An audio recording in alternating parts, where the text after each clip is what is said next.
I always felt that it is good to address a child as a champion in a real sense, because I felt kids know how to live their life, especially they know how to be happy. And this is something which we all have forgotten. If in the morning I can wake up and say that all is well with all the difficulties I have, I can still call myself a champion. But when I see kids over a period of time in my practice, they just know how to be happy with whatever difficulties they have. So let us talk about dispensing eyewear to the little champions. Discussion. We are going to talk about three key components. The first component is role of communication in dispensing. I think this is critical in any form of optometry practice. At times, we just tend to focus on the product and the clinicalities of the patient and the case that we are handling, and we forget to communicate what is to be done to the customer or to the patient. So role of communication is what we talk. Second, we talk about frame and lens selection for kids. Here we'll focus more about the technicalities of frames and lenses and how is it different for kids when it is compared to adults. And the third component of my talk would be about a few outlier cases which we don't really encounter on everyday basis. For example, we don't really see a child wearing bifocals daily, or we don't really encounter a child with progressive addition lenses. So we talk about how to dispense glasses to kids who are wearing progressive or kids who are wearing bifocals. Before I begin, I would like to share a few things that we have seen the optical trade changing over a period of last 3 years. Whether we like it or we don't like it, glasses are now given online.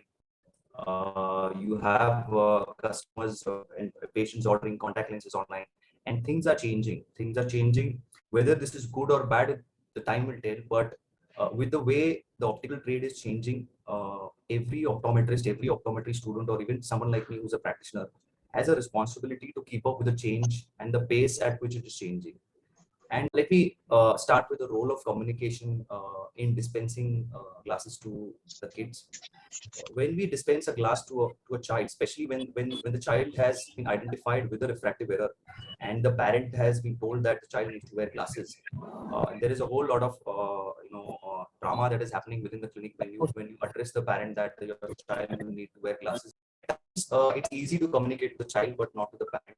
The parent will take multiple sessions of your communication to first accept that the child needs to wear glasses, because in the eyes of a parent, their child is special, their child is perfect, and anything different from perfection is what they don't want to accept. So it's difficult at times when you want to give glasses. The parent is throwing questions at you, why this has happened, and does he need to wear glasses for his lifetime? Will he go blind?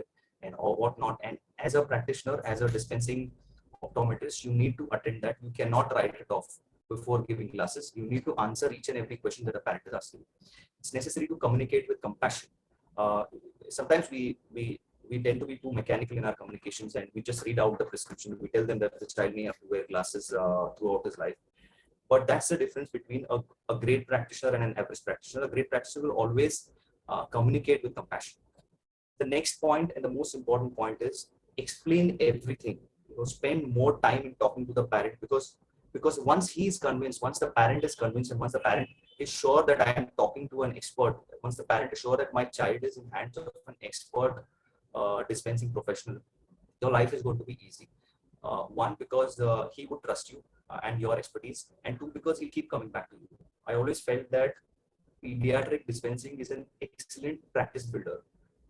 When I say excellent practice builder, it means that if you are able to dispense a good pair of glasses to a child, you'll be rest assured that the parent will keep coming back to you, because he will have developed that trust in you.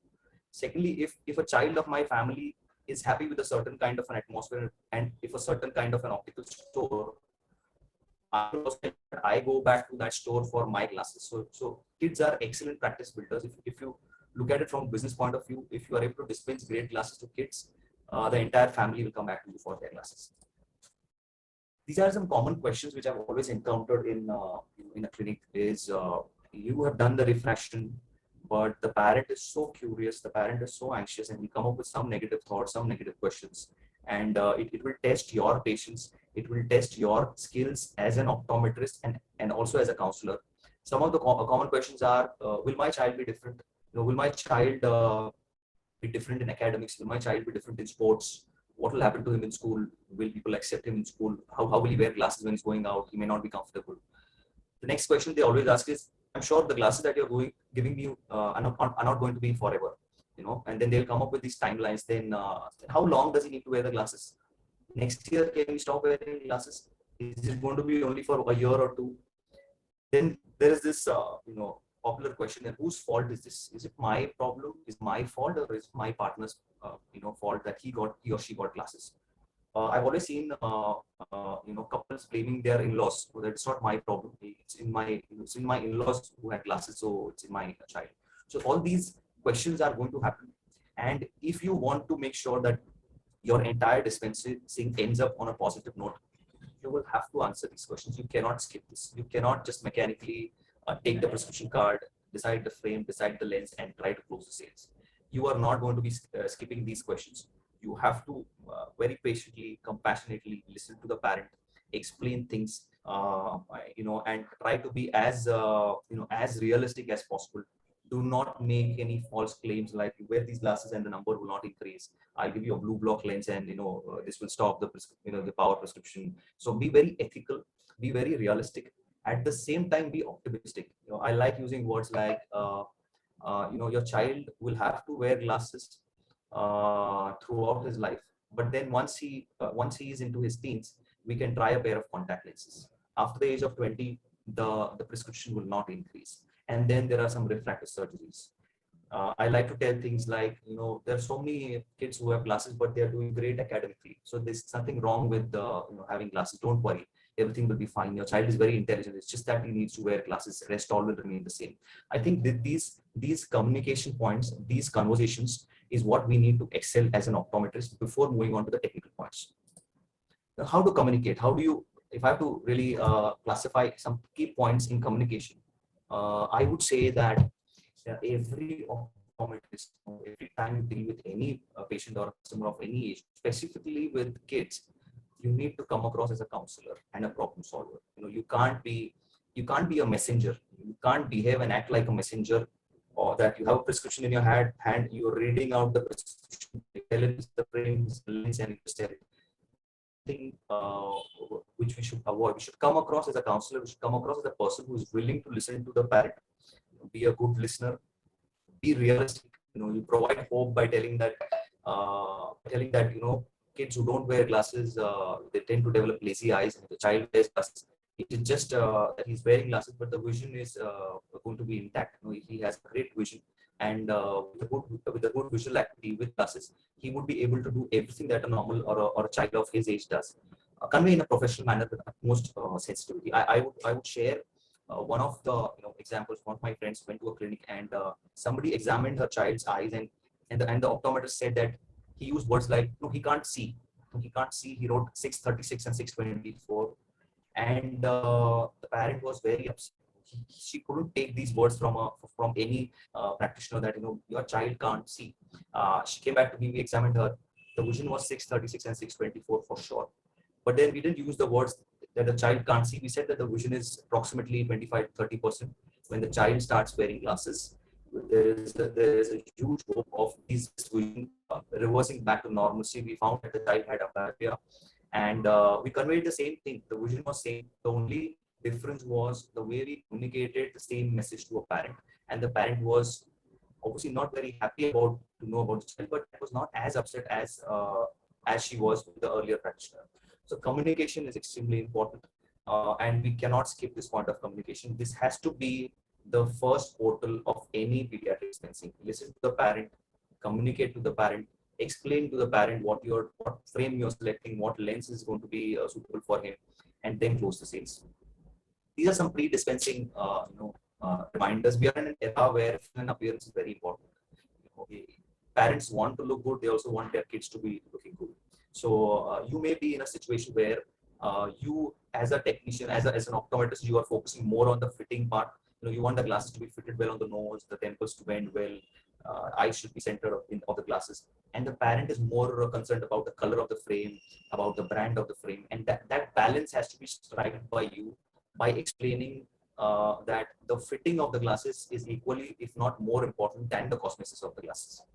You have to be prepared that when you give a glasses or a pediatric frame or lenses in the frame, child will come back to every month or two for some or the other repairs, and that communication has to be given to parent that there is a very high possibility that the frame will loosen up, the frame will slip down nose, and please keep coming back. I'm willing to, I'm very much open to any sort of frame repairs or spectacle repairs that you need for your child. Few questions we need to ask ourselves every time we practice. Would I wear those spectacles? I think you see a picture, you see a child wearing glasses, glasses slipping down the nose. This is something which you don't want, because the child is not looking to lens. He will keep wearing glasses throughout the day, but he will still develop myopia because he didn't use the lens. He didn't really use the lens to see what he's supposed to see. So first question you need to ask when you're dispensing glasses is, would I really wear those spectacles? Would I let my child or someone from my family wear these spectacles? And the most critical question is, am I proud of the job? Am I really doing a great job? Is something we need to ask. A poorly fitting pair of glasses can cause discomfort, permanent visual harm, and disfigurement. I think this is something we need to consider, because if the glasses are not fitted well, you are running a risk of turning a child into amblyoptic, because it is as good as not wearing glasses. If the glasses are not centered, if the glasses are slipping down the nose and child is looking from above the glasses, this is not going to help. There are quite a few researches on ocular torticollis. I would like you all to just go and browse through it. Torticollis is a condition where individuals develop neck spasm, and they develop a tilted neck because of incorrect glasses, especially because of incorrect astigmatism or because of double vision, and it ends up into a muscle spasm, and then child develops into permanent disfigurement of the neck. So this is something we need to avoid. Every time you fit a pair of glasses, ensure that they are rested well on the nose. Child is looking through majority of the lenses and not only the 10-20% of the top part of the lens. Also ensure that the prescription is right. Kids won't complain, which is why there is a major responsibility on us to ensure that the quality check of glasses are done thoroughly before giving it to the child. If you give an adult an axis with an incorrect positioning of 10 to 20 degrees, we are very sure that the adult will quickly come back to you saying that what you have given me is not right. But this may not happen with a kid, because kids are okay with anything and everything. I've seen kids with being prescribed a pair of +2, and by mistake the optician has made -2. The child is wearing this -2 for a good 6 months. Child comes back to the clinic happily with a pair of glasses, and we realize that the glasses given were wrong, but the child had no complaint whatsoever. So this is a responsibility on us, that a thorough quality check has to be done for kids before giving glasses, because they will not complain. They will not complain for anything. They will never say that the frame is loose. They will never say that I can't see well. They will never say that I have headache or whatsoever. They are okay with anything and everything. It is your responsibility as a professional to check what's going wrong and to make sure that you do only and only perfect job when you're dispensing glasses to kids. Key points of pediatric dispensing: best possible fit. Don't compromise on the fit, which is why I felt cosmetic appearance is the second thing. First thing you need to check is the fit has to be correct, the lens prescription has to be correct. Second is cosmetic appearance. And once you take care of this, you know that the visual outcome is going to be great. You know that if the fitting is good, if the lens is correct, the final visual outcome that will come will surely be great. Let us now talk about frame selection. Frame selection is pretty much similar to what we do for adults, but the only tricky part here is that kids will have their facial features which are much different as compared to adults. I think we have this picture here with some of the celebrities in their earlier days, and I think I would, if you all can name these celebrities, would be great. I can identify few. I think that somebody said Vicky Kaushal, Katrina Kaif, and Salman Khan. Yeah, they are bang on. Actually, they're very right, and they're very well versed with celebrities. I think they are. These are the I think we all know that. Yeah, almost everybody is able to answer that, and we all know how they look now.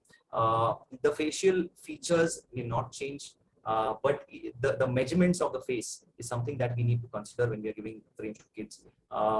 Facial features, measurements like crest height, the frontal angle and display angle, bridge projections, the head width and the temple width, and the pantoscopic tilt of the face is something that changes as we grow.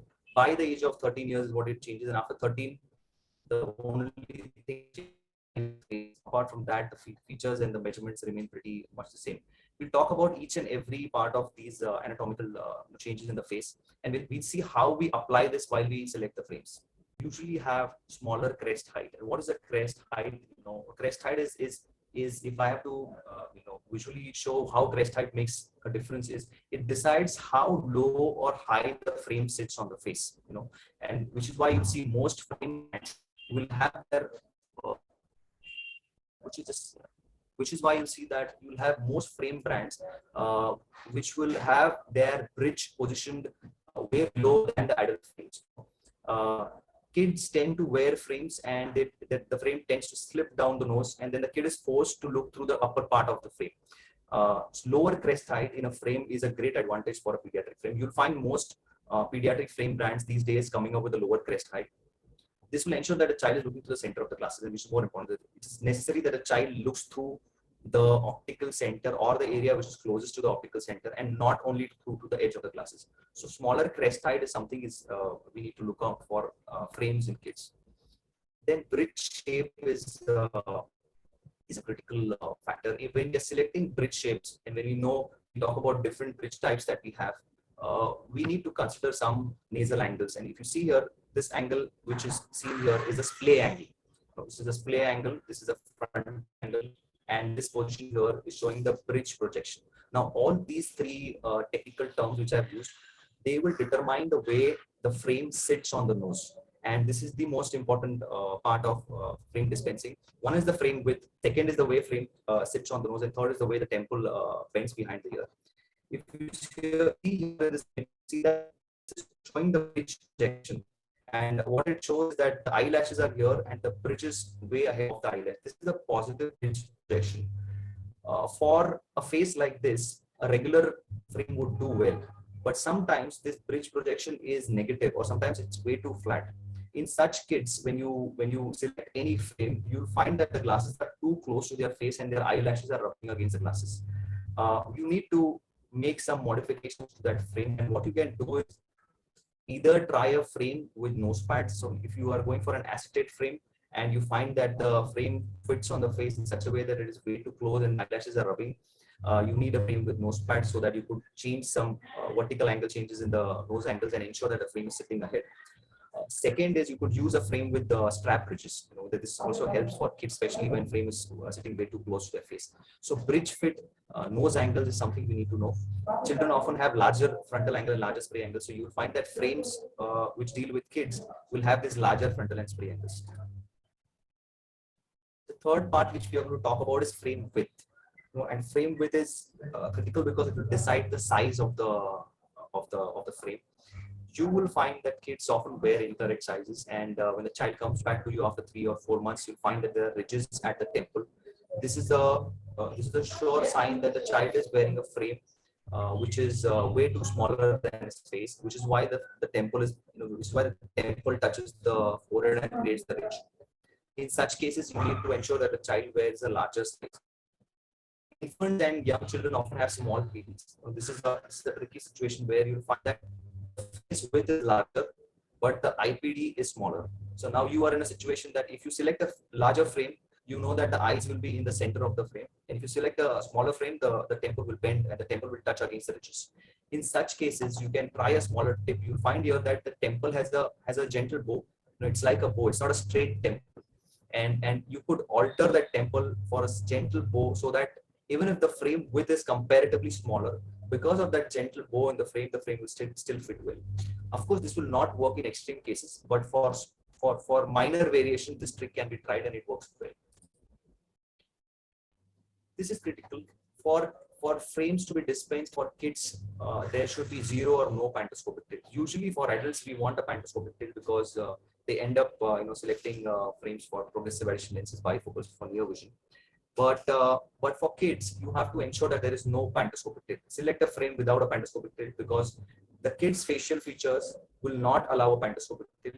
Any pantoscopic tilt will touch the frame at the cheek, and that will cause discomfort and marks on the cheek. So you don't want a pantoscopic tilt for frames to be given for kids, unless it is a progressive addition lens where you want to give a smaller pantoscopic tilt to accommodate for near vision. For temple types, in books, the favorite temple type seems to be the riding bow temple, but somewhere we have lost those temple types. I really don't see that in the market anymore. Many temple innovations are been introduced in the market. You come across with new temple innovations almost every 3 months. You will find frames using and you could use any temple type provided the frame is stable on the face. Skull temple is something which is commonly given. You will never find it written in the books, but I can assure you that in practice, if you have ensured that the frame size is correct, if the frame fits well on the nose, and if you give the correct temple bend, even skull temples will work well. Use straps only if required. It has become a habit that for every child, people give straps. I think especially after an age of 10, 8 or 10, straps are not required. The straps should be limited, especially for younger kids. Even without a strap, you can achieve a great fit, provided you ensure that the frame size, the nose fit, and the temple bend is correct. I think you see this in the image that the temple should bend behind the ear crotch. This is so critical because at times you'll find kids framed with smaller temple length and there is very little space left for the bend. So you need to identify a frame with correct temple length, make modifications in such a way that the temple bends exactly behind the ear so that it holds the frames very well. Let us revise some key points and let us come back to the real application of what we want. I'm sure I've spoken about some jargon, frontal angles, plane angles, the bridge projections. But if you have to keep it simple, if I really have to tell you, what are the key pointers you check when you're selecting a frame, is to ensure that the size is correct. You see here in this image, you don't want the size to be small so that the frame touches the temples. You don't want the size to be so large that it falls down and slips down the face. This is something that is ideal. A frame should sit on the nose and it should bend behind the temple, bend behind the ear. That is what the frame is supposed to do. You also want to ensure this central position where the eyes should be seated frame in the center. You don't want the child to the top of the frame. The frame should sit on the face in such a way that the eyes are centered. It sits on the nose, it bends behind the ear. That is something which is, if you look after, 90% of your job is done. There is no one frame style. Don't harp on one particular brand because every child's face may demand a different kind of fits. You may have a particular brands with skull temples and nose straps and modified saddle bridges, whereas a child may need a strap. So when you know that you have a practice where you deal with pediatric patients, you need to have different frame styles to ensure that every child is accommodated in that. Frame material is critical. My top frame material is acetate. I love dispensing acetate frames to kids. The reason is they are lighter in weight. The reason is they are hypoallergic or they don't cause any allergies. And my topmost reason for acetate frames is they modify well. They take the changes very well. So every second month when the child is going to come back to you saying that my frame is slipping down the nose, you know that you can use a frame former. You can adjust the frame and give it back to the child. Having said that, metal frames have always been avoided with pediatric patients because theoretically somewhere I read and I've studied that metal frames tend to, especially the nose pad, tend to put pressure on the nasal anatomy and that is not good for kids. It's something which I like to share that in last so many years I've never seen a child complaining that I wore a metal frame and I had some lacrimal apparatus issue that there's epiphora or there's blockage of the nasal lacrimeter. This has never happened. So if required at times you may have to give a metal frame, specifically for kids with at times kids with Down syndrome where you know that the nose angle is so flat that you have tried all kinds of plastic frames. They just don't sit well on the face. They just keep slipping down. Where you want to try a metal frame with a nose pad so that you can adjust the nose pad and ensure the frame sits well. So you might as well go ahead and give metal frames, provided you don't give monal metals. Monal metals are highly allergic. So avoid frames with monal. Frames with titanium frames like stainless steel are quite good frames and they are hypoallergenic, they are lightweight. So you can even try metal frame, but your first option should always be any plastic variety. Either it is acetate or any other variety of frames that come across like Ultimate TR90. By the age of 13, the measurements would match those of adults. So after 12 or 13, I think you really need not worry. Apart from the size of the frame, everything else remains same. Don't compromise on frames. This is something which happens every day. Every time you find that an optician will not have a correct frame size, will end up giving a larger frame size. Do not compromise on frame size because this is the fundamental of pediatric frame dispensing. For child is a 38 frame size, And if you give a 42 frame size and then you try to make it up with all the all the best of the temple type of the bridge type, this is not going to work. So first fundamental is frame size. Select correct size for the child. And then you move on to the bridge types and temple types. Now move on to lens selection. Again, you have a variety of lenses like CR39, MR series, polycarbonate, and Trivex. CR39 leads the show. I think most kids with most prescriptions, considering the change in prescription every 6 months, I think overall in the optical grade, CR39, the quantity is that for kids is CR39. MR series is a great option. Polycarbonate and Trivex works well. Polycarbonate has a great impact resistance. Trivex has a great impact resistance. At the same time, comes with a good Abbey value. You can go ahead with any of these lenses. Always remember that the child has to go for an eye checkup every 6 months. There is a possibility of change in prescription. The glasses come with a price. The parent has to pay the price. So you have to ensure that you suggest and sell things which are only required. Just not just because it's costly is not what you sell that lens to. Blue block lenses have gained popularity in the last 2 years, especially because of the too much of digital usage by kids. We do give blue block lenses. There is one caution for that: is be very ethical when you are communicating blue block lenses. Do not communicate that if he wears blue block lenses, he's free to use computer for as many hours as he wants.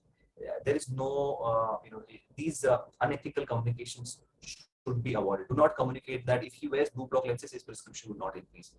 Be very ethical. Blue block lenses are great. The harmful effects of using digital devices is being proven. You can talk about that, but don't make false commitments and false promises to the parent or to the child. Be very ethical when you practice.